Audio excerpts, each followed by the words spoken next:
Olá, boa noite! Já sabe, né? Vem com a gente porque tá começando mais um Tá Na Hora Santa Catarina. E que bom, que coisa boa saber que você tá ligado com a gente aí, viu? É aquele momento especial para você se manter bem informado, daquele jeito diferente, que só o SCC SBT sabe fazer.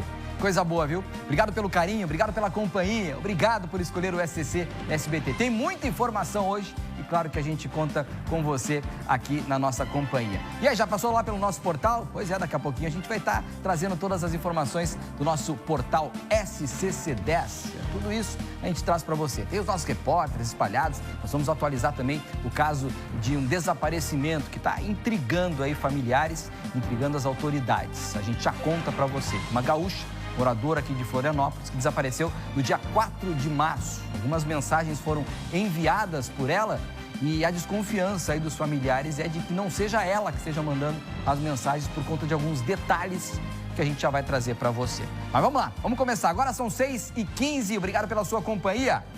A noite desta quarta-feira foi trágica na BR-470 em Gaspar, viu? Em um intervalo de apenas 4 horas, 2 graves acidentes tiraram a vida de 2 homens na rodovia. Repórter Nath Oliveira está com a gente ao vivo para trazer todos os detalhes. Lamentável, né, Nath? Boa noite para você. Traz todos os detalhes e informações para a gente aí. Boa noite, Tiaguinho, e a todos que nos assistem. Exatamente isso, uma noite de muita tristeza e mobilização das equipes de socorro na BR-470, na cidade de Gaspar, aqui no Vale do Itajaí.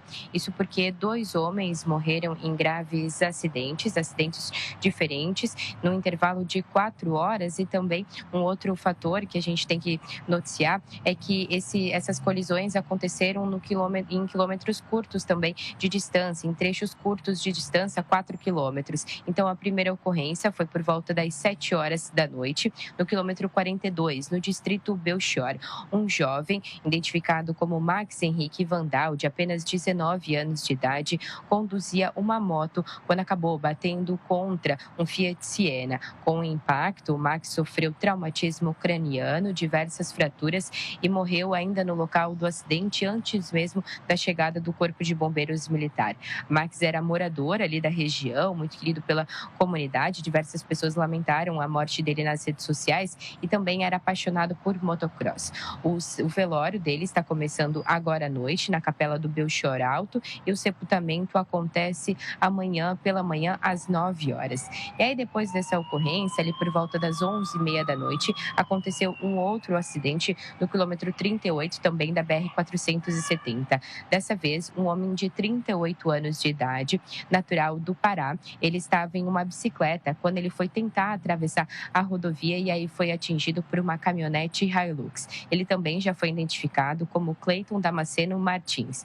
O impacto também foi fatal, tanto que o óbito também foi declarado no local da ocorrência pela equipe médica do SAMU. O motorista da caminhonete, de 36 anos de idade, não sofreu nenhum ferimento, ficou ali no local para prestar esclarecimentos à PRF, a Polícia Rodoviária Federal.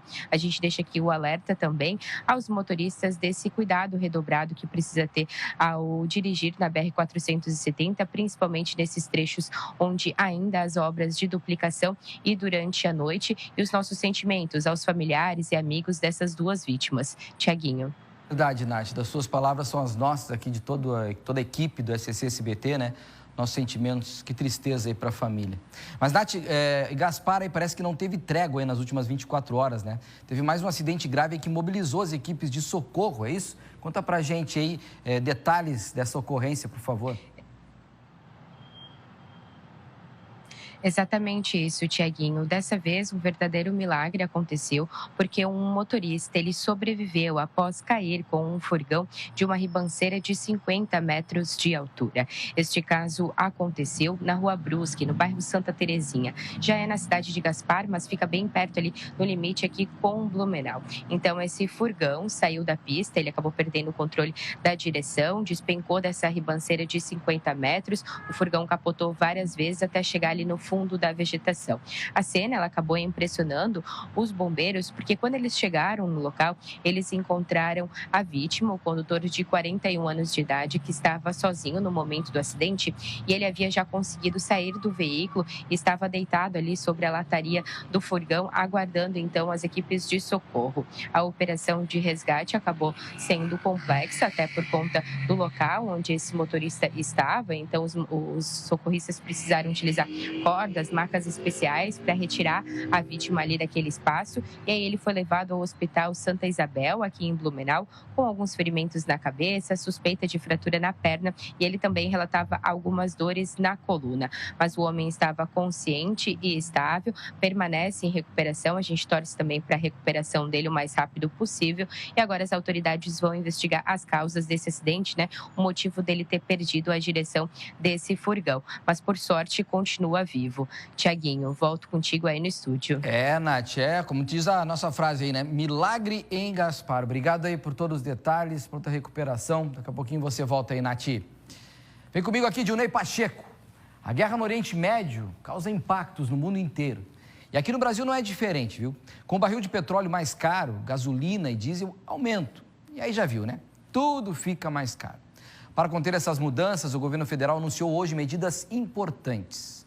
Para falar sobre esse assunto delicado, importante e de forma didática, a gente traz os detalhes ao vivo com o repórter Kaique Guede, que já está aqui ao vivo comigo, para trazer todas essas informações. Kaique, normalmente quando a gente entra falando sobre gasolina, combustível, é aumento, né? Mas muita gente não entende, mas por que aumenta? Por que chega nesse ponto? Explica tudo para a gente, Kaique. Boa noite. Aumentou, mas vai diminuir. Calma que eu já vou explicar tudinho para você aí do outro lado. Uma boa noite, meu amigo Tiago Pires. E olá, um forte abraço a todos que assistem o Tá Na Hora Santa Catarina. Vamos entender o cenário atual. Lá no Oriente Médio, a guerra envolvendo Irã, Estados Unidos e Israel fez com que o valor cobrado pelo barril de petróleo tivesse uma disparada, ficasse muito mais caro. Consequentemente, os combustíveis vão ficar mais caros pelo mundo inteiro. No Brasil, o principal combustível utilizado para o transporte de cargas e no agronegócio é o diesel. Então, o governo federal disse o seguinte: espera lá, para nós controlarmos a inflação e evitarmos um eventual aumento dos alimentos e aumento de tudo, afinal, para as coisas chegarem à nossa casa, elas passam pelas rodovias, passam por caminhões abastecidos com diesel. O governo federal, então, tirou 2 impostos, chamados PIS e COFINS, do diesel. Essa diminuição, ela acontece até o final deste ano, ela é temporária e tem como objetivo, de alguma forma, manter estável o preço do diesel e segurar a inflação. O valor pode chegar a até 64 centavos a menos por litro. Só que daí acontece o seguinte: esse valor não é imediato, ele não vai ao mesmo tempo ser diminuído na bomba. Há um tempo para que isso aconteça, porque envolve toda a cadeia produtiva e até a variação no preço do petróleo lá no exterior. Então, a mudança ela pode levar aí cerca de algumas semanas, mas também alguns meses. O governo federal, com essa medida, apesar de, segundo o executivo lá em Brasília, ser algo sim necessário, deve deixar de arrecadar por volta de 30 bilhões de reais, o que o governo federal espera compensar de alguma forma por meio da taxação em 12% do petróleo nacional vendido para o exterior. Quem está prestando atenção no assunto deve ter notado que eu disse que essa mudança, ela demora para acontecer, para ser sentida pelos consumidores. Quer ver só um exemplo bem prático? Você aí de casa deve ter ouvido falar, com certeza, da diminuição no valor do combustível lá em janeiro, anunciada pela Petrobras. Pois bem, 3 meses depois, agora em março, o Procon de Florianópolis fez uma operação na capital e constatou que só em Florianópolis 12 postos ainda não tinham repassado essa diminuição para os consumidores. Então o Procon foi lá, notificou esses estabelecimentos e veja só a diferença de valores. Ela é bem considerável, entre 12 e 33 centavos por litro, isso só em Florianópolis. Portanto, o governo federal agora tenta controlar o valor do diesel e, de alguma forma, estabilizar a economia diante desse cenário de guerra no Oriente Médio, com impactos pelo mundo inteiro. Tiago, divide tela comigo agora, porque a gente, passado esse assunto mais sério, mais sisudo, eu quero que você venha aqui comigo. Aparece e me dá um oizinho no ponto. Tô do teu lado aqui, tô te vendo, tô do teu lado. Tu tá na esquerda ou na direita, Tiago? Eu tô na tua esquerda aí. Tá aqui, tô aqui. Tá aqui, né? Isso. Então a gente vai fazer o seguinte, agora para toda Santa Catarina, quero chamar o Lucas e a mamãe dele.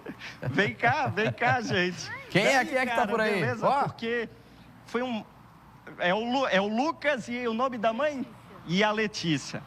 Tiago, é um momento emocionante, porque a gente estava fazendo a entrada ao vivo e o que o Lucas está vivenciando aqui, outras pessoas já fizeram por mim. Então, eu quero que, primeiro, ele fale. Ele parou aqui, é um grande fã de televisão, tem câmera de papelão, ele brinca com tudo isso. Lucas, já tinha aparecido na TV, falado, agora você vai falar ao vivo com todo o estado de Santa Catarina. Dá um oi ali pro pessoal. Gente, bota oi. Oi, pessoal de Santa Catarina. Você gosta muito de TV e eu já soube que assiste o SBT também, né? Eu assisto Carrossel no SBT. Olha só que legal. Perdão, seu nome? Letícia. Como é que é ver essa alegria dele, essa paixão pela TV? E mãe é isso, né? Parou aqui, viu a gente e não pensou duas vezes em conversar conosco. Na verdade, o Lucas veio, eu acredito que ele veio com uma missão muito grande nesse mundo, né? E talvez a maior delas é mostrar que o autista, ele pode se comunicar, pode gostar de comunicação, cada um se expressa dessa maneira. E ele tem o sonho de ser jornalista, vamos ver, faz a câmera de papelão dele, se comunica da maneira dele. E não pode ver um cinegrafista, um radialista, ele gosta de visitar a rádio também, né, filho? E aí a gente está ali junto com ele. Que legal, então agradeço muito pelo carinho de vocês. Tiago, emociona, principalmente para quem ama isso aqui, cara, é contigo aí. Valeu, Kaique, com certeza. Eu sei que está emocionado e que coisa boa, que coisa importante a gente está fazendo nesse momento. Nós somos da televisão, a gente sabe o quanto é importante, o quanto vale cada segundo na televisão. Só que quando a gente coloca no ar esse tipo de coisa, é o que mais vale. Não tem preço que pague isso. Para ele, para a mãe, para o Kaique, para nós e para quem está assistindo. Então ele está mais do que convidado, né, Kaique, para vir aqui junto com a gente, acompanhar um jornal nosso à noite, durante o meio-dia, acompanhar na reportagem nas ruas aí, ó, do nada. Isso é SBT, isso é SCC SBT. É o povo falando, é dando voz, é dando oportunidade, conhecendo histórias como essa que o Kaique descobriu lá. Ó. Tava lá na rua e ele já chegou. Ô, Kaique, obrigado aí pelo carinho, dá um grande abraço em nome de todos nós aqui do SBT nele, na mamãe. E vamos aguardar eles aqui, viu? Abraço, isso, Kaique, isso. Kaique também está emocionado. A gente sabe o quanto o Kaique é apaixonado por televisão. Todos nós somos. Quando ele encontrou lá o menino, não teve outra. Tá no ar. Obrigado, Kaique. Beijo no coração. Valeu, Kaique. Grande jornalista aí. Esse guri tem um coração de ouro. Secretários e diretores municipais de Araranguá se reuniram para discutir medidas de racionamento no uso do óleo diesel na cidade. Ainda falando desse assunto que o Kaique trouxe, né, com bastante didática, para o pessoal entender. Alguns serviços vão ter o fluxo reduzido para economizar combustível. Mas quem vai tratar sobre tudo isso e trazer as informações é a Manuela Justino. Olha só.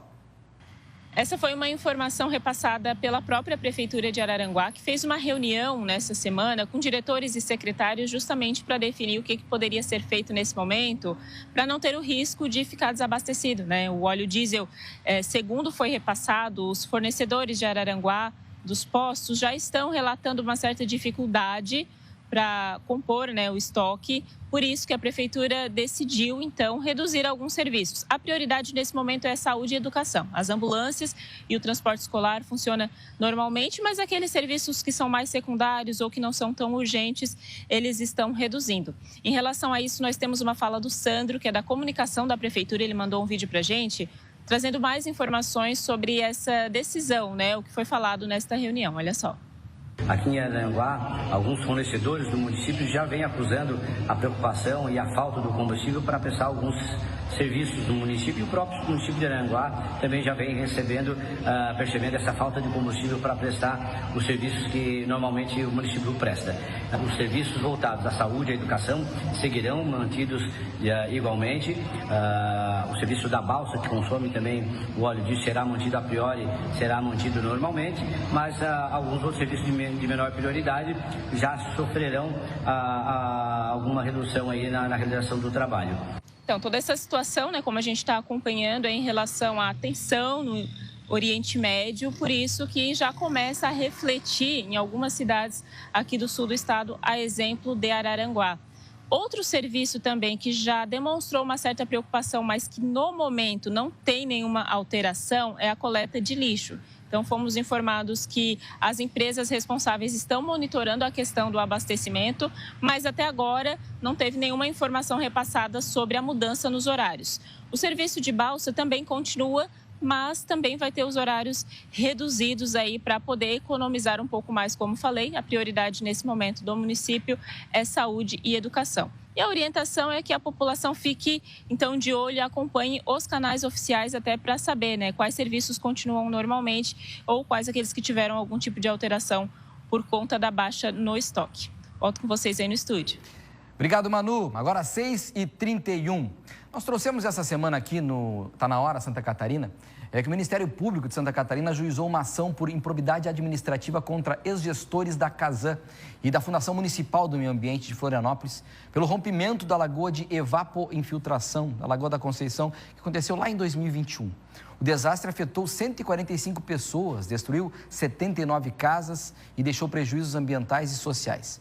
A promotoria pede a condenação dos responsáveis e o ressarcimento de cerca de 10 milhões pagos em indenizações, além da complementação dos valores às vítimas. A Prefeitura de Florianópolis informou que ainda não foi formalmente citada no processo e que só vai se manifestar após ter acesso completo à ação. Já a Casan informa que ainda não foi notificada oficialmente pelo Ministério Público e, assim que receber a ação, responderá aos questionamentos dentro dos prazos legais. Vem comigo aqui, Dionei Pacheco. Vamos dar uma chegada aqui no nosso portal SCC10. Eu já te pergunto, já passou por lá? Ainda não? O que está esperando?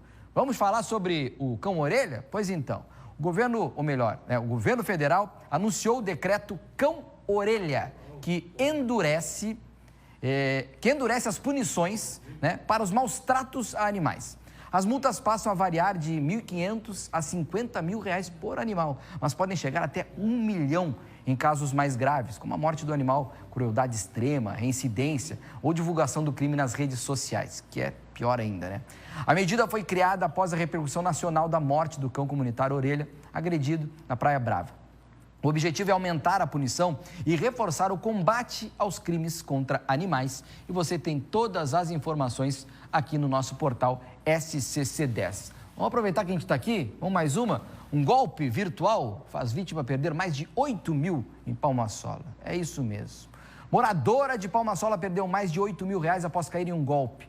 Ela recebeu uma chamada de vídeo de um homem que disse que seu telefone havia sido sorteado em uma promoção e ofereceu um prêmio em dinheiro via Pix. Durante a conversa, o suspeito enviou um link falso e pediu alguns procedimentos. Depois disso, a vítima percebeu que R$ 8.026 foram retirados de 2 contas bancárias. O caso foi registrado pela Polícia Militar, que orientou a vítima sobre os procedimentos após o golpe. E é sempre importante você ler essas reportagens, essas matérias, porque ela ensina didaticamente como você perceber que é um golpe. A gente sabe que muita gente cai, né? E é aquela história, o golpe está aí, cai quem quer? Não, cai quem não está bem informado. Então, informe-se. Vem comigo, Dilnei Pacheco, continuando por aqui, agora 6h34. Vamos para Joinville. O Ministério Público de Santa Catarina entrou com uma ação na Justiça para obrigar o Estado a reduzir a fila de espera por exames ginecológicos pelo SUS na região. Tem paciente esperando há meses por procedimentos simples, mas vitais. O Renato Santos traz detalhes dessa cobrança do MP. Renato, a informação é sua, né? O microfone é seu, é claro, então por isso a informação é toda sua. Vem daí, depois tu me diz onde é que você está nesse momento aí. Ótima noite para você, viu, Tiaguinho? Nós estamos aqui, olha, no antigo terminal ferroviário de Joinville, um ponto turístico aqui da nossa cidade. Bom, Tiaguinho, essa ação civil pública foi aberta pelo Ministério Público de Santa Catarina contra a Secretaria de Estado da Saúde. É que, de acordo com o Ministério Público, mais de 3.000 mulheres estão numa fila de espera enorme para consulta com ginecologistas e também para fazer um exame chamado de esteroscopia para descobrir miomas e outras doenças também. Detalhe, viu, Tiaguinho? Muitas dessas pacientes estão desde 2019 nessa fila que só cresce anualmente, segundo o Ministério Público. E nessa ação civil pública, o MP deu um prazo de 90 dias para que a Secretaria de Estado da Saúde tome providências, crie um plano de contingência para tentar reduzir essa fila e amenizar a situação, um problema que vem se agravando no Sistema Único de Saúde aqui de Santa Catarina. Só para vocês que estão em casa terem uma ideia, de acordo com o levantamento da 33ª Promotoria de Justiça da capital Florianópolis, mais de 3.149 mulheres aguardam para fazer esse exame aqui no estado. Somente na Grande Florianópolis são 3.116 mulheres nessa fila de espera. Vale ressaltar que isso vem ocorrendo desde 2019. Em 2023, o Ministério Público havia dado um prazo de 60 dias para que a Secretaria de Estado da Saúde resolvesse o problema, algo que não aconteceu. E agora, novamente, o MP entra em ação para que o direito dessas pacientes seja realmente cumprido no Sistema Único de Saúde aqui do nosso estado. E aí ficou fixado o seguinte, viu, Tiaguinho?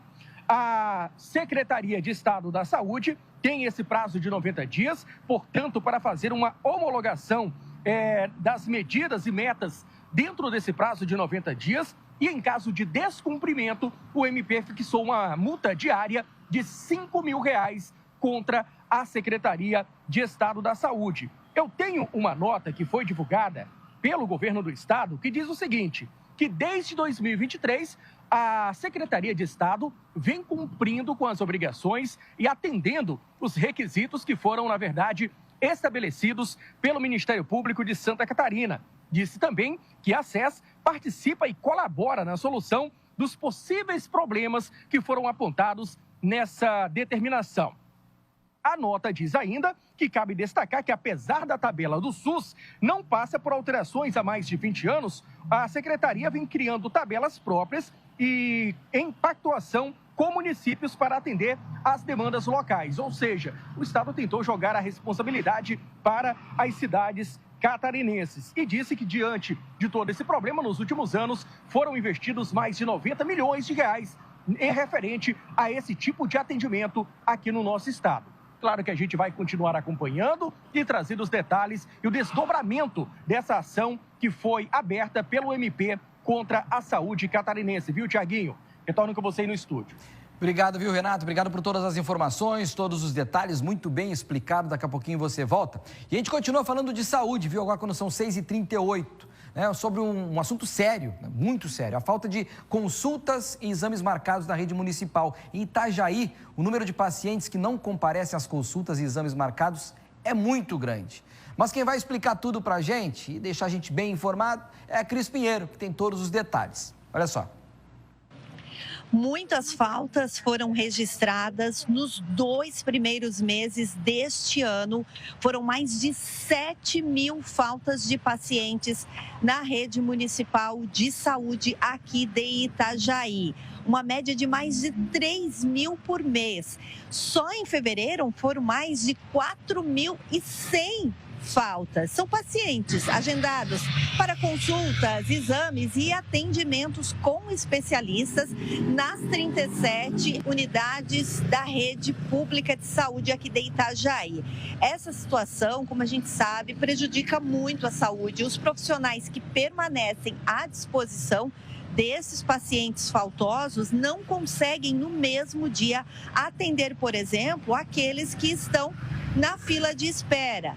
Por isso, é importante, segundo a Secretaria de Saúde, que nos manda esse alerta, se você não pode comparecer ao seu exame, à sua consulta, ao seu atendimento com o especialista, por favor, faça um comunicado, entre em contato com a unidade básica de saúde ou onde você fez esse agendamento com pelo menos 24 horas de antecedência para as equipes conseguirem rever essa agenda e chamar as pessoas que continuam na fila por uma espera, por consultas, exames e atendimento com os especialistas. Volto com você, Tiago.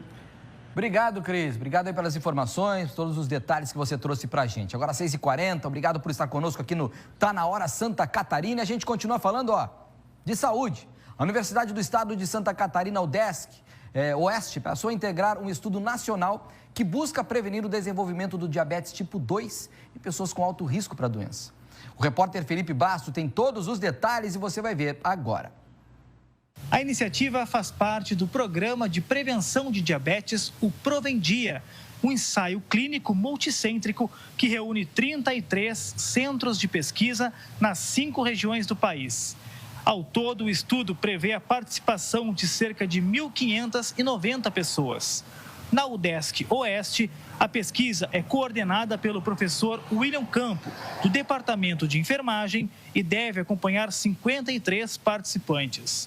O objetivo é avaliar se as ações estruturadas de promoção da saúde podem evitar ou retardar o desenvolvimento do diabetes tipo 2 em pessoas que apresentam alto risco para a doença. A gente vai iniciar um processo que é de recrutamento de participantes para essa pesquisa. Como eu disse, o foco é a prevenção do diabetes mellitus, que é uma doença crônica, que é incurável, mas nós podemos detectar pessoas que estão numa fase de pré-diabetes, que elas ainda não possuem a doença, digamos assim, que elas estão a um passo de adquirir a doença. Então, é esse perfil de paciente que a gente quer encontrar, incluir nessa pesquisa, para que nós possamos fazer um acompanhamento com profissionais de saúde qualificados, baseado principalmente em medidas não farmacológicas que envolvem alimentação saudável, prática de atividade física, sono, consumo de bebidas alcoólicas. Então, a gente vai fazer todo esse aconselhamento para esses pacientes que entrarão no estudo e, além disso, eles realizarão periodicamente exames laboratoriais para que a gente possa fazer esse acompanhamento. Importante, então, a participação destes profissionais do campus da UDESC aqui em Chapecó. Voltamos ao estúdio. Obrigado, Felipe. Agora são 6h42. Pessoal, vocês já conhecem a Bet do Milhão? Pois então, a Bet do Milhão é uma plataforma totalmente regulamentada, pensada para quem gosta de emoção, mas não abre mão da segurança. Olha só esse recadinho especial da Pri Rufino, olha só. A Bet do Milhão segue trazendo novidades, tudo de um jeito simples e seguro. Aqui você navega fácil, encontra tudo organizado e conta com suporte direto no site. A plataforma tem verificação de idade, ferramentas de segurança e tudo pensado para uma experiência responsável. É só entrar, conhecer e explorar do seu jeito. Todas as informações você encontra em milhão.bet.br. A Bet do Milhão é uma marca do Grupo Silvio Santos. Joguem com responsabilidade e vem pra cá, vem pra cá. É isso aí, então não fica de fora dessa, viu? Acesse milhão.bet.br e vem se divertir. A Bet do Milhão é uma marca do Grupo Silvio Santos. E aí já sabe, né? Sinônimo de tradição e confiança. Joguem com responsabilidade. E já sabe, né? Mas vamos dizer pra você. Vem pra cá, vem pra cá, vem pra cá. E hoje o dia foi movimentado na política catarinense. Estou aqui com o Piara, já comigo. Tudo bem, Piara? Teve alguma ameaça de desistência de candidatura por aqui? Eu estou sabendo. É isso mesmo, Piara? Então, Tiaguinho, boa noite a todo mundo em casa. Hoje é um dia decisivo na disputa pelo governo do Estado às eleições de outubro. Por quê? O governador Jorginho Melo, todo mundo sabe, é pré-candidato à reeleição, está com a sua chapa montada. Mas quem é o principal adversário dele, que tem se colocado nos últimos 2 anos? João Rodrigues, o prefeito de Chapecó, que é pré-candidato pelo PSD. Mas, então, desde ontem, está uma confusão no PSD, porque João Rodrigues não se conforma com a posição do prefeito de Florianópolis, Topázio Neto, que está no PSD, mas apoia Jorginho Melo. E aí, o Topázio teve aval do presidente nacional do partido, Gilberto Kassab, para, mesmo no PSD, apoiar o candidato do PL. Quando Topázio reafirmou isso, numa entrevista à Soledad Urrutia, no portal O Piara, o João Rodrigues ficou muito chateado e levou isso para o grupo da executiva completamente irritado e deu um ultimato. Ou o PSD tira o Topázio do partido ou ele que deixa de ser candidato. E a gente está vendo todas as repercussões disso desde ontem. É um barata voa dentro do PSD. Eu estou noticiando tudo isso no portal O Piara. Eu vou pedir para abrir a capa do portal O Piara, porque a gente está com 4 chamadas de capa.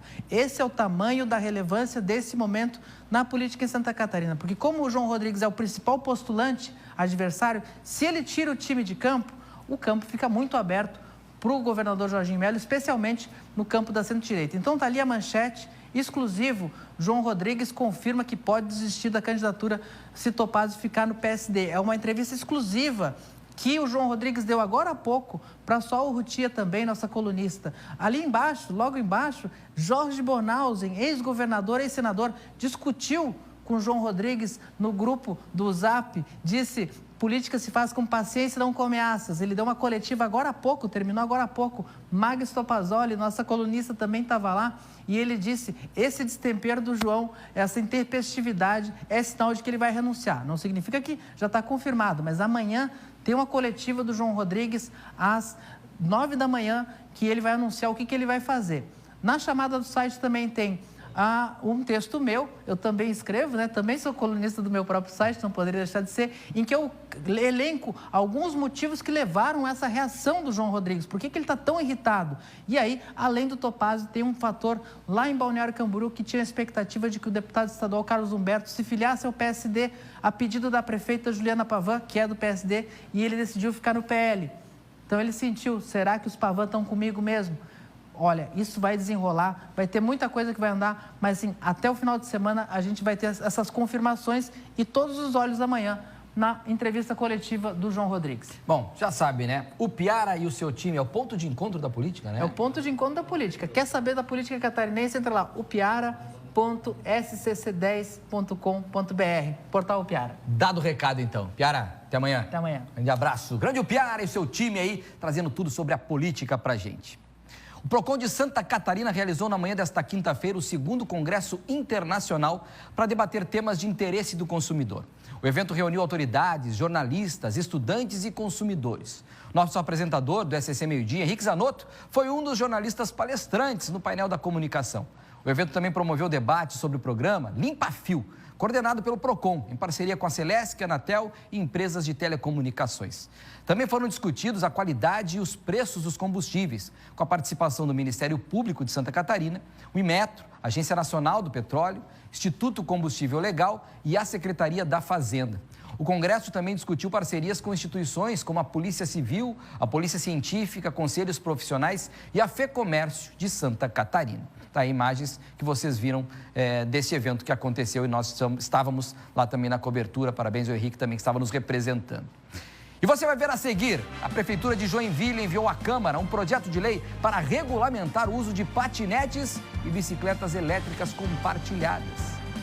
E ainda hoje, é quinta-feira, então já sabe, né? Se é quinta-feira, é dia de agenda cultural. Vou fazer um rápido intervalo, é coisa rápida, então nem mexe no controle remoto. Deixa ele de lado, não mexe, a gente já volta.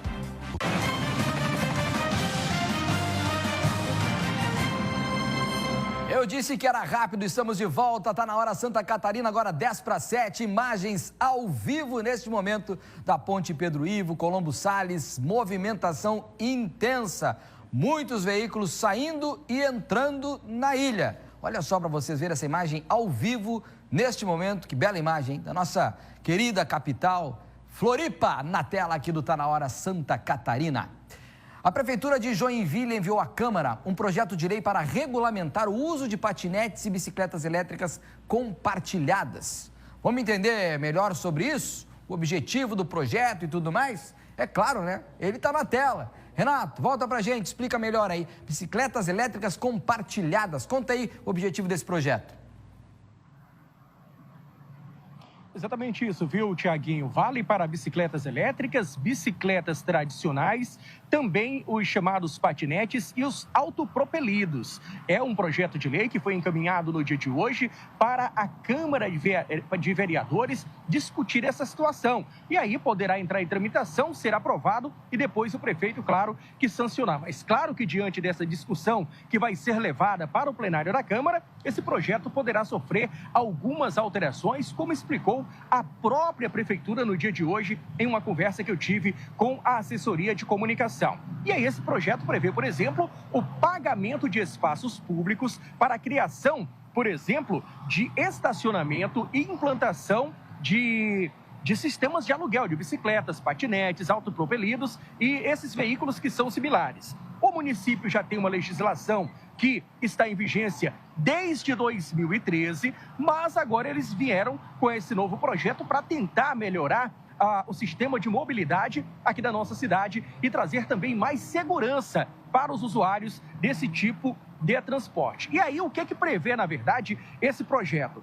As empresas, se esse projeto for aprovado e sancionado, deverão informar ao usuário, nesse caso, aquela pessoa que vai usar os patinetes, as regras do serviço, os riscos e as normas de segurança. Além, é claro, também como é que funcionam esses equipamentos. Além disso, deverão cooperar também com dados para o serviço de segurança em caso de acidentes de trânsito, viu? Tem também a questão da responsabilidade, pois as empresas terão que se responsabilizar em relação ao aluguel desses veículos para pessoas menores de idade. E, se aprovada, a lei vai determinar também o pagamento de outorga onerosa da permissão, que é o recolhimento de tributos e encargos relacionados à atividade e o pagamento de despesa de manutenção do uso do local para estacionamento desses veículos. Portanto, é um assunto bastante delicado. Muitos vereadores, assim que esses veículos começaram a operar aqui na cidade de Joinville, se demonstraram preocupados.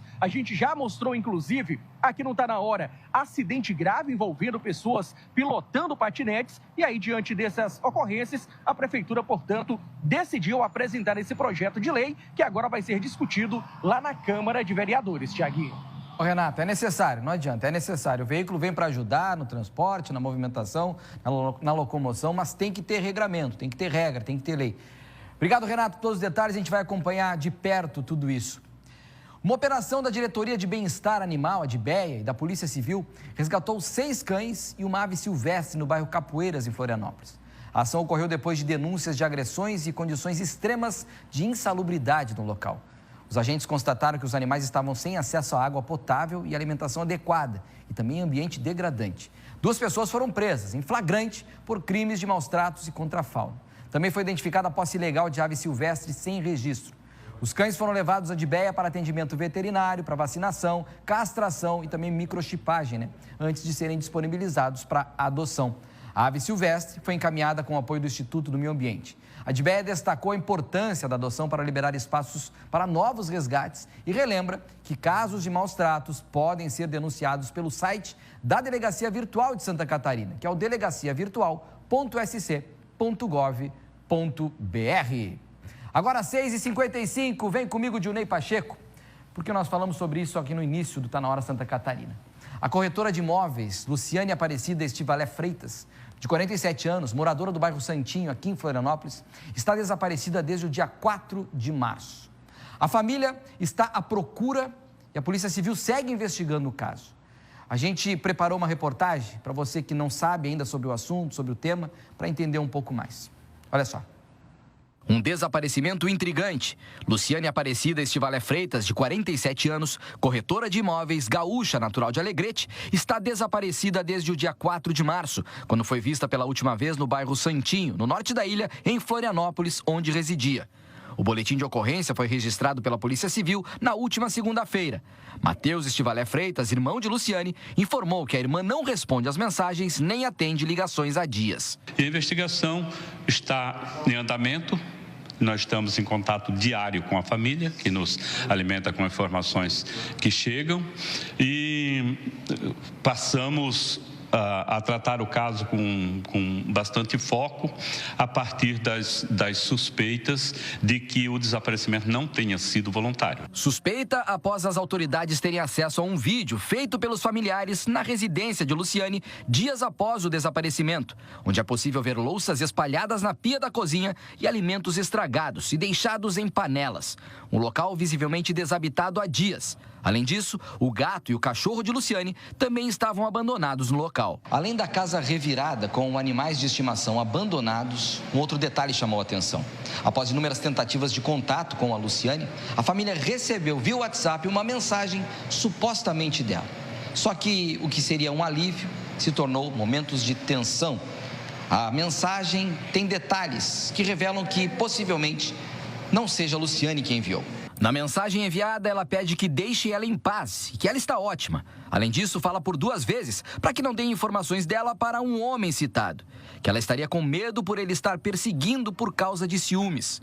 Mas o fato que chamou a atenção dos familiares foram os diversos erros de português e falta de pontuação nas frases, o que, segundo o irmão, não é típico da escrita de Luciane. Na conversa via WhatsApp, é possível observar ainda as diversas tentativas do irmão em falar com ela. Chamadas não atendidas e mensagens curtas respondendo, como essa: só estou saindo com um rapaz, não posso atender agora.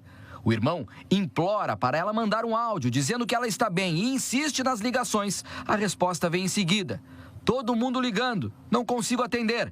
O irmão ainda insiste, mas nenhum áudio é enviado, apenas uma resposta dizendo que ele está atrapalhando o lazer dela. Ela chega a mandar um áudio que o irmão logo desconfia, dizendo não ser áudio original. Em uma mensagem, ela diz que estava saindo do motel e reclama de não poder viver a vida. E finaliza dizendo que não tem culpa da loucura dos familiares. Todas essas mensagens, segundo os irmãos, não condizem com a índole e características da Luciane. A família pede ajuda para encontrá-la. Se alguém tiver qualquer informação, o mínimo que for, que entre em contato com a polícia, que nos ajude a descobrir o paradeiro de nossa irmã. As últimas imagens, quem viu ela por último, vizinhos, os inquilinos, quem mostrou, se ela mostrou algum imóvel. A Polícia Civil está investigando o caso e o delegado responsável preferiu não falar conosco para não atrapalhar as investigações. E a gente, claro, vai seguir acompanhando esse caso, tem ainda desdobramentos. Como você bem viu na reportagem, a Polícia Civil não quis conversar conosco, está em investigação, que poderia atrapalhar a investigação, mas é claro que nós estamos acompanhando em tempo real, você também acompanha o nosso portal SCC10 e, claro, amanhã no SCC meio-dia e no Tá Na Hora Santa Catarina. O clima de Páscoa já tomou conta de Blumenau. Por lá, a programação oficial deste ano já começou com diversas atividades. A repórter Natiele Oliveira está ao vivo e vai trazer todas as informações da programação, que são muitas por lá. Olha que coisa linda, aí você já está vendo nas imagens, dividindo tela comigo. Traz a Nath aí pra gente. E aí, Nath, como é que tá a programação? Quero saber se tu já está pronta, se tu já comprou chocolate, se vai ter chocolate. Conta tudo pra gente aí. Tá tudo pronto, sim, Tiaguinho, e tudo lindo. A abertura oficial da Páscoa aqui em Blumenau foi ontem, terça-feira, no Parque Vila Germânica, e segue até abril. São diversas atrações que buscam agradar tanto o público infantil quanto os adultos também.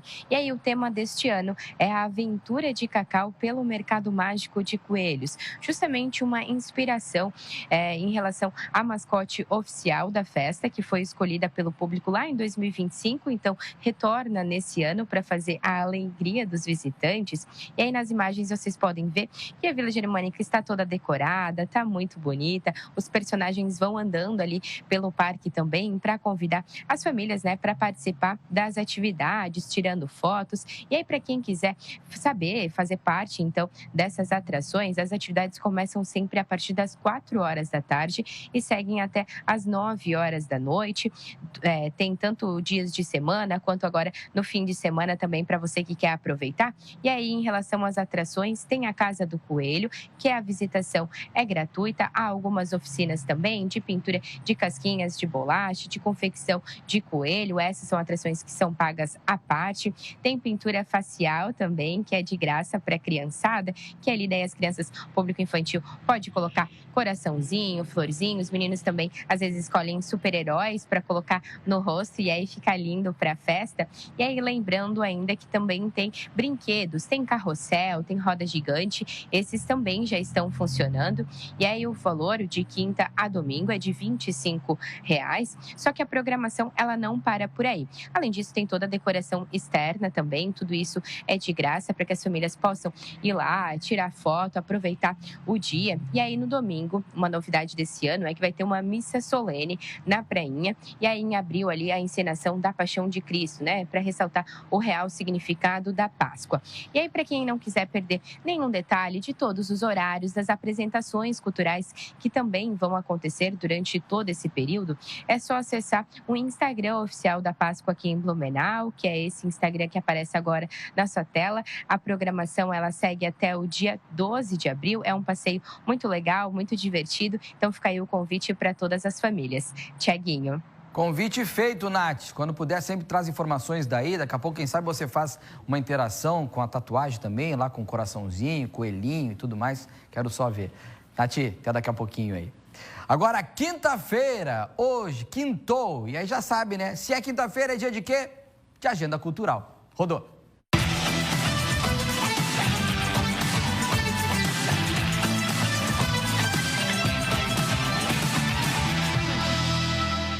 Tá na hora da cultura! Chapecó realiza no sábado a primeira edição do Festival de Samba e Pagode. Esse vai estar bom. Com mais de 7 horas de música no Calçadão Boulevard Rodolfo Maurício Rich.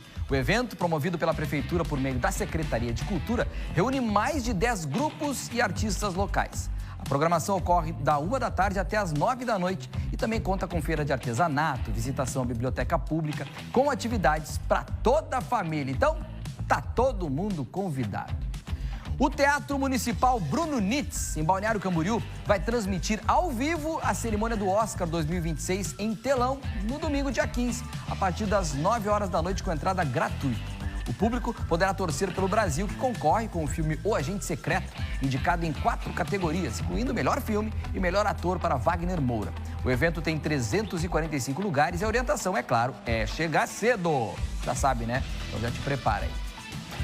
Bombinhas recebe no dia 14 de março o evento Som e Sol, música autoral, feira de economia criativa, espaço para crianças, oficinas, espaço pet, flash, tatu e área de alimentação. A programação acontece das 2 da tarde até a meia-noite na Praça da Cultura Popular, no centro, com entrada gratuita e atrações para toda a família. Um abraço para todo o pessoal de Bombinhas que está ligado com a gente aí. A Agenda Cultural de Navegantes para os dias 14 e 15 de março terá diversas atrações, como exposição artística, feira de economia solidária e apresentações musicais. A programação reúne atividades culturais e de lazer para a comunidade e visitantes, ao longo do fim de semana. A Fundação Cultural de Navegantes promove a 6ª edição do Festival de Teatro Dona Zica, de 16 a 23 de março. O evento transforma a cidade em um grande palco a céu aberto, com apresentações gratuitas para todas as idades em diferentes espaços do município. Vamos para Joinville? Pois é, Joinville recebe no dia 21 de março o Festival St. Patrick's, na rua Joinville 2026, inspirado no St. Patrick's Day. O evento é gratuito e terá música ao vivo, cerveja artesanal, food trucks, feira criativa e área kids, reunindo atrações culturais e gastronômicas para toda a família, lá na Avenida Hermann August Lepper. Essa aí a gente gosta, vale a pena. St. Patrick's Day sempre vale a pena, todo mundo convidado aí. O Museu de Arte de Joinville também recebe a partir do dia 13 de março a exposição Mulheres em Movimento, Vozes de Joinville, que reúne obras de 14 artistas da cidade e destaca também a produção feminina na arte contemporânea. A mostra tem entrada gratuita, visitação de terça a domingo, até o dia 19 de abril. E vai contar com uma roda de conversa com as artistas lá no último dia, então já vai se organizando para participar. Também Joinville realiza no domingo o evento Farol para os joinvilenses, em comemoração aos 175 anos da cidade. Programação extensa por lá. Acontece das 9 horas da manhã até as 5 da tarde, no prédio do Farol de Joinville. E inclui visita à torre, apresentações culturais, feira de artesanato, exposições, atividades recreativas e feira de adoção de animais. Boa, né? O projeto MPB de Primeira apresenta o espetáculo Alma Feminina no Beira-Mar Shopping, reunindo artistas para interpretar clássicos da música popular brasileira sob a perspectiva feminina. A apresentação destaca a força e a sensibilidade das mulheres na MPB, com repertório especial e entrada gratuita para o público. E tem recadinho para vocês. Olha só. Que bonito. Quero sua risada mais gostosa. Quem é que não gosta dessa música, né? Galera, é o seguinte, ó, passando para dar um recado. Domingo agora, dia 15, o show Alma Feminina, às 19 horas, no Beira-Mar Shopping. Um show que eu vou fazer falando do universo feminino, tendo como convidados o Cadu Duarte, a Narayana e a Amanda Amâncio. Vai ser lindo, show lindo, cheio de música linda pra gente curtir, pra gente homenagear esse mês tão importante que é o mês das mulheres, tá bom? 19 horas no Beira-Mar Shopping. Beijo, a gente espera vocês lá. Tchau. Bom, vocês já viram aí, né? Evento é o que não falta para esse final de semana e durante a próxima semana também. Tá aí a nossa agenda cultural, tá na hora da cultura. Já sabe que quinta-feira que vem a gente volta com muito mais informação, muito mais eventos para você. E agora a gente fala de pinhão. A safra ainda não começou oficialmente, mas já preocupa produtores e extrativistas. É que um levantamento inicial da Epagre aponta a possibilidade de queda significativa na produção deste ano. E qual será a projeção de queda na safra, então, deste ano, né? Pois então, vamos entender um pouquinho mais? A Shayna Marcon, que conta pra gente. Um levantamento preliminar feito pela Epagre aponta que a safra de pinhão de 2026 deve ter uma redução de 30% a 35% se comparado ao ano passado. Esse levantamento preliminar foi feito com os 18 municípios da região serrana, abrange os 18 municípios. E aí, segundo a Epagre, a percepção dos produtores varia bastante. Em algumas cidades, a produção deve ser semelhante à do ano passado, enquanto em outras, a quebra pode chegar até 70%. Então, depende aí de cada cidade, mas a média é de 30% a 35% nessa quebra da safra de pinhão de 2026. Claro que é um levantamento preliminar, porque tem municípios que dependem fortemente, né, da colheita do pinhão, da atividade, como o Painel. A expectativa lá é de uma redução de cerca de 28%. No ano passado, por exemplo, o levantamento inicial também apontava uma quebra maior. A previsão era de 32% de redução, mas no final da safra, a perda ficou em torno de 20%. Então, apesar da possível redução, o pinhão continua sendo uma atividade, claro, muito importante e a colheita só está liberada a partir do dia 1º de abril. Eu conversei com o extensionista rural da Epagre, o Aziz Abulhatem, e ele fala um pouco mais sobre esse levantamento preliminar da Epagre, que aponta, então, a quebra na safra de pinhão nesse ano de 2026. Vamos ouvir. Sim, a percepção, né, dos produtores, extrativistas, comerciantes é uma queda de 30% na oferta do produto, porque o pinhão na nossa região não é plantado, ele não é produzido. Quem produz é a natureza, nós só comercializamos. Então, existem vários fatores. Preço, por exemplo. Se tiver um bom preço no início da safra, mais extrativistas vão colher. Se não tiver preço bom, nem sobem na árvore para colher. A percepção é de 30% de queda. O ano passado tínhamos 32% de queda, mas no final do ano a gente fez o levantamento e deu 20% de queda. Então, por quê? Porque o preço estava bom. Outros fatores também, como mão de obra, capacitação, chuva, muita chuva na hora da colheita, que começa em abril e vai até julho.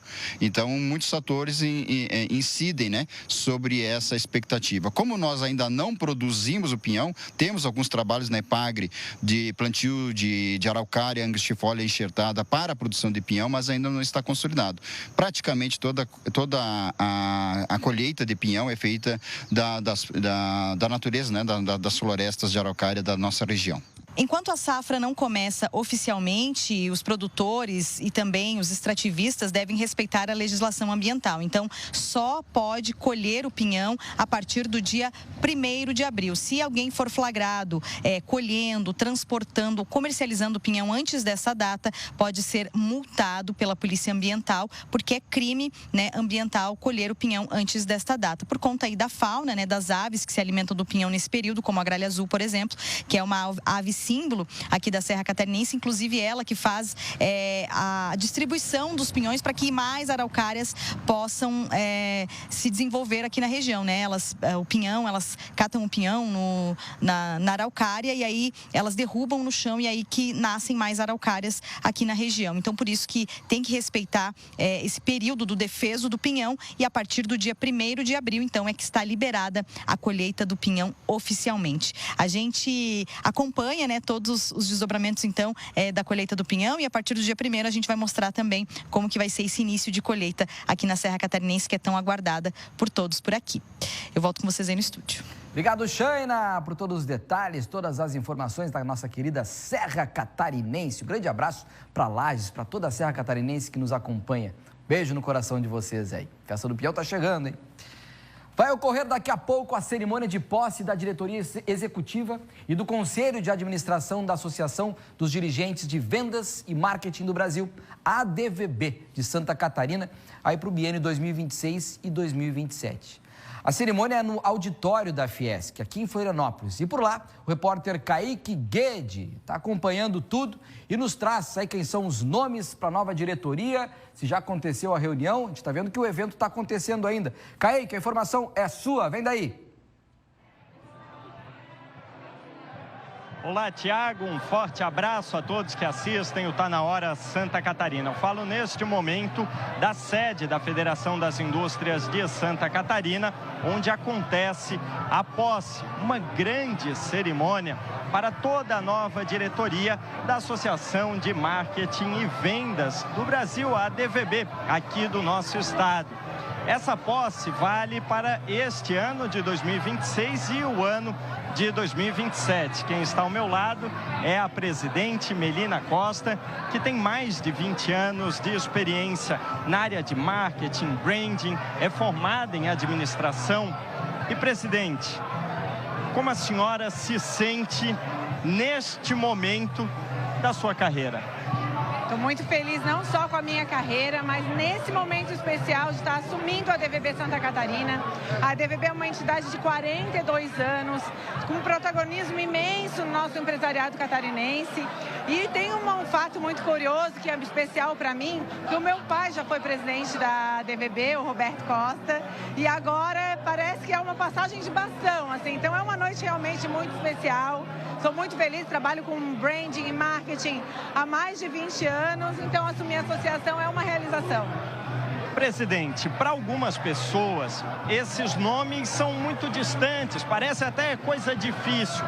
Mas o que acontece hoje aqui é um grande encontro de mentes brilhantes que impactam todo o meio em que estão instaladas. A gente está falando de geração de empregos, de melhoria na qualidade de vida de cidades e do nosso estado catarinense.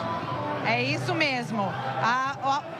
Vendas e marketing, eu sempre digo que não é só um departamento dentro das empresas, é o que faz girar essas empresas, né? Então isso impacta na economia, impacta no nosso estado de uma maneira geral. Nós temos hoje, dentro do nosso empresariado, grandes nomes nacionais e internacionais de negócio.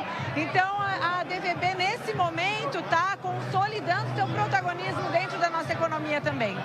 Muito obrigado, presidente. O evento já começou, mas a cerimônia de fato acontece a partir das 8 horas da noite e a cobertura completa, você já sabe, amanhã, a partir das 11 horas da manhã, no SCC Meio-Dia. Lembrando que este ano, a ADVB, que é responsável pelo prêmio Top de Marketing, comemora 40 anos desta importante iniciativa para o nosso estado e para todos desse mundo dos negócios. Tiago Pires, amanhã, a partir das 11 horas, no SCC Meio-Dia. Contigo. Obrigado, Kaique. Brilhante Kaique Guede, aí sempre presente nos principais importantes eventos, né, que acontecem aqui na nossa capital. Obrigado, Kaique. Um caso que preocupa moradores e autoridades foi registrado em Jurerê Internacional.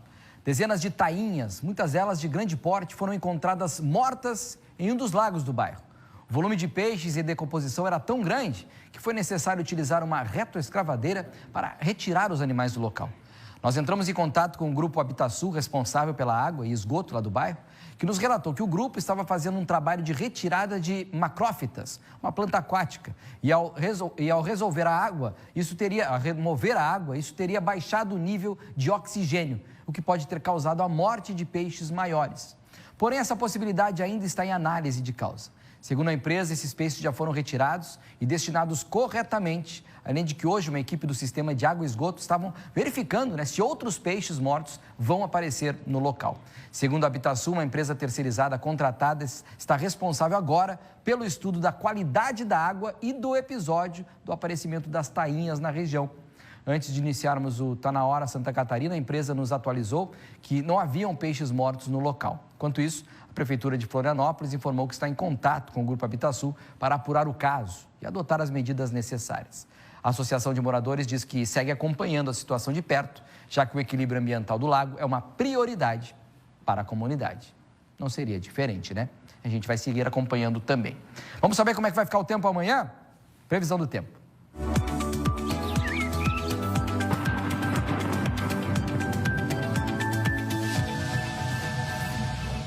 Pois então, é o dia mais esperado da semana, né? Sexta-feira.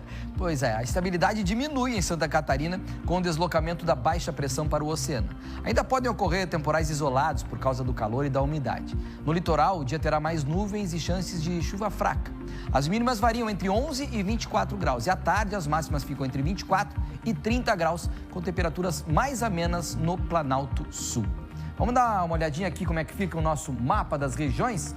Olha o oeste, 33 graus de máxima, sol brilhando por lá.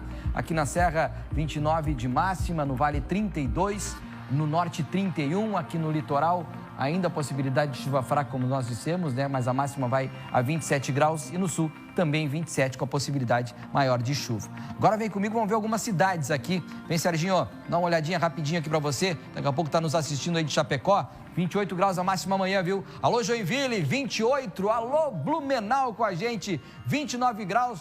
Prepara que vem chuva por aí também. Floripa, 26 graus de máxima. E Lages, que eu mandei um abraço agora especial na Serra Catarinense. A temperatura pode chegar a 24 graus, mas a mínima é de 15 por lá. Vamos fazer um intervalo rapidinho? Pois então, você vai ver a seguir. O Supremo Tribunal Federal condenou 3 moradores de Santa Catarina a 14 anos de prisão em regime inicial fechado por envolvimento nos atos de ataques do 8 de janeiro de 2023 em Brasília. Essa e outras notícias daqui a pouquinho, não sai daí, é rápido o intervalo. Tá na hora Santa Catarina, já volta.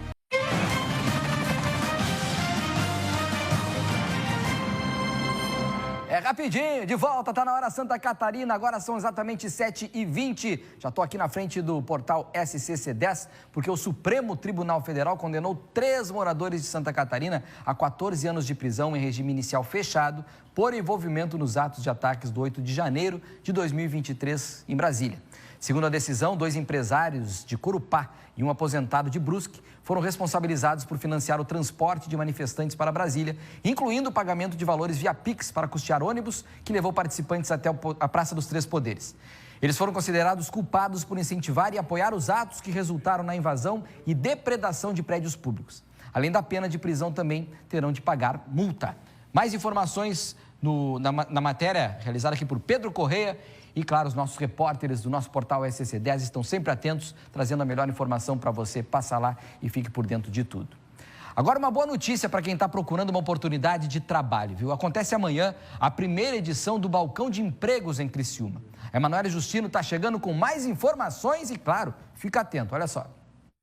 Essa vai ser a primeira edição do Balcão de Empregos de 2026 e é uma ótima oportunidade para quem procura o primeiro emprego ou para quem está buscando se recolocar no mercado, quem está buscando uma outra oportunidade. São mais de 550 vagas, 17 empresas vão participar, já para conversar com os candidatos e passar mais detalhes das vagas que estão em aberto. Então, o Balcão de Empregos amanhã começa às 9h30 da manhã, vai até o meio-dia, tem uma pausa, retorna a 1h da tarde e vai até às 4h30 da tarde. É só chegar ali. A orientação é claro, né? Porque a pessoa leve documento com foto, né? O CPF, enfim, a identidade. Se tiver um currículo atualizado, melhor ainda. Mas se não tiver, não tem problema. Pode ir ali no local, conversa com o pessoal. Eles vão até, inclusive, ajudar a montar o currículo, quem tem alguma dificuldade, enfim, quem precisa de alguma ajuda também, os profissionais vão estar ali orientando amanhã na Praça Nereu Ramos. Só falando algumas áreas das empresas que vão participar ali, são várias áreas, né? Por exemplo, construção civil, que é muito forte aqui em Criciúma, setor de serviços, varejo, saúde, setor de alimentos, indústria têxtil, metal mecânica, indústria plástica, tecnologia, logística e, claro, tem outras áreas também. Eu falei que algumas delas, né, que essas empresas têm uma atuação bem forte aqui na nossa região. Além disso, então, tem vagas para pessoas que têm algum tipo de deficiência e para jovem aprendiz. E muitas dessas vagas não precisa nem ter experiência, basta ter vontade e interesse de aprender. Então, amanhã, reforçando, a partir das 9h30 da manhã, a primeira edição do Balcão de Empregos na Praça Nereu Ramos. Volto com vocês aí no estúdio. Bom, Manu, obrigado aí pelos detalhes. Já sabe, né? Criciúma, emprego à vista aí. Joinville está se consolidando como um dos principais destinos turísticos de Santa Catarina. A arrecadação com serviços de lazer e eventos triplicou nos últimos anos e a ocupação dos hotéis segue em alta. Renato Santos chegando aqui com a gente para dar mais detalhes, números desse setor que não param de crescer, né, Renato? Tudo contigo aí. Exatamente isso. E claro que é uma boa notícia para a maior cidade do estado, Joinville, que entra na rota do turismo nacional e também internacional. E tudo isso é graças à redução de impostos no setor do turismo. Só para você ter uma ideia, Tiaguinho, de acordo com dados que foram divulgados nesta quinta-feira pela Prefeitura de Joinville, houve uma redução muito grande nesses impostos e aí a arrecadação aumentou. Em 2021 era 8,7 milhões, em 2,5 milhões. Em 2025, esse número saltou para 8,7 milhões de reais. Outro saldo positivo também em relação aos atendimentos aos turistas que vêm visitar os pontos mais conhecidos aqui da nossa cidade. Houve um crescimento ano passado de mais de 1.500%, somente através da central de atendimento ao turista. O setor de hotelaria também teve um salto bastante positivo. Em 2020, a média era de 34% de crescimento. 2025, passou para 63,89%. Sobre o assunto, nós conversamos com o secretário de Turismo aqui da cidade. O número de visitantes de fora de Joinville superou o número de moradores aqui da nossa cidade. É mais uma prova de que o turismo em Joinville está crescendo muito e nós estamos trabalhando para que ele continue crescendo. Não só no número de atrações, mas especialmente no número de visitantes que vêm a Joinville para conhecer o que a cidade tem de bom para oferecer na área da cultura. E ainda estamos trabalhando em novos segmentos, como o turismo cervejeiro, o turismo de saúde, o turismo de observação de aves, o turismo natural, o ecoturismo como um todo, e também o cicloturismo, além de estarmos preparando a nossa cidade como infraestrutura para recebermos também o turismo náutico. Pois é, o turismo de negócio é o que tem atraído bastante pessoas que vêm principalmente do exterior. E aí a gente tem o setor de cultura, festival de danças, por exemplo, que atrai pessoas de mais de 4 países fora o Brasil. Vem pessoas de vários estados do Brasil e ainda também do exterior para conhecer o maior festival de danças do mundo, que acontece entre os meses de julho e agosto todos os anos. Retorno com você aí no estúdio. Obrigado, Renato, pelas informações. Aproveita que está o patinete aí atrás. Vai para casa descansar de patinete hoje aí. Valeu, Renato. A cidade de Blumenau está de olho no mercado asiático. O prefeito embarca neste mês para uma missão internacional na China. O objetivo é fortalecer relações e atrair novos investimentos que tragam mais empregos para o município. Vamos chamar a Nath? Natiele Oliveira está ao vivo, tem todos os detalhes. Microfone seu. E claro que a informação é sua. Vem daí, Nath. Isso mesmo, Tiaguinho. O embarque do prefeito Egídio Ferrari, aqui de Blumenau, do PL, será no dia 17, ou seja, na próxima terça-feira. Lembrando ainda que ele segue de férias, retoma no dia 14 deste mês, neste sábado. Agora, quem está assumindo o controle da prefeitura é a vice, né? Então, assume como prefeita interina, Maria Regina. E aí o prefeito vai visitar uma das regiões mais desenvolvidas da China, que é referência mundial em tecnologia e indústria. E aí os pontos principais principais dessa agenda são que ele vai ter uma reunião com uma gigante asiática do setor de cabos especiais, uma empresa que atende áreas de energia solar, carros elétricos e já estuda abrir uma filial aqui em Blumenau. Justamente, então, vai trazer diversos investimentos e, claro, abrir oportunidades de emprego na região. Um outro ponto importante de transparência é que essa missão não terá custos para os cofres públicos. Todas as despesas da viagem, desde alimentação, o voo, tudo será custeado pelos parceiros chineses. Essa é a segunda viagem oficial do prefeito Egídio Ferrari, dando sequência a um trabalho que ele iniciou lá em 2025, inclusive com o governador do estado, e o objetivo final é colocar Blumenau aqui no Vale do Itajaí definitivamente no radar dessas grandes empresas, para que essas grandes indústrias conheçam a cidade e aí futuramente invistam por aqui. Assim que retornar, o prefeito ainda prometeu apresentar um relatório detalhado com tudo que foi feito nessa viagem e a gente também vai atualizar por aqui de como foi então essa viagem na China do prefeito Egídio Ferrari aqui de Blumenau. Tiaguinho. Obrigado, Nath. Obrigado pelos detalhes. Bom descanso para você. E olha só, aqui assim, acontece, a gente traz um Tá Na Hora Santa Catarina. O incêndio mobilizou equipes do Corpo de Bombeiros no início da noite de hoje, no bairro Ponta de Baixo, em São José, na Grande Florianópolis. As guarnições foram acionadas para atender a ocorrência e conseguiram controlar rapidamente as chamas no local. Após a extinção do fogo, os bombeiros passaram a atuar na contenção de um vazamento de óleo do ônibus, utilizando serragem para evitar que o material se espalhasse e causasse riscos ao meio ambiente e acidentes. De acordo com o Corpo de Bombeiros, não houve registros de vítimas, vocês estão vendo as imagens aí também. E mais uma informação que agora chegando para você. A Polícia Civil concluiu um inquérito sobre o acidente que matou um piloto durante um espetáculo de motociclismo em um parque temático em Penha. Todas as informações no nosso portal SCC10, você confere tudo por lá. Até amanhã, 6h15. Um abraço para você.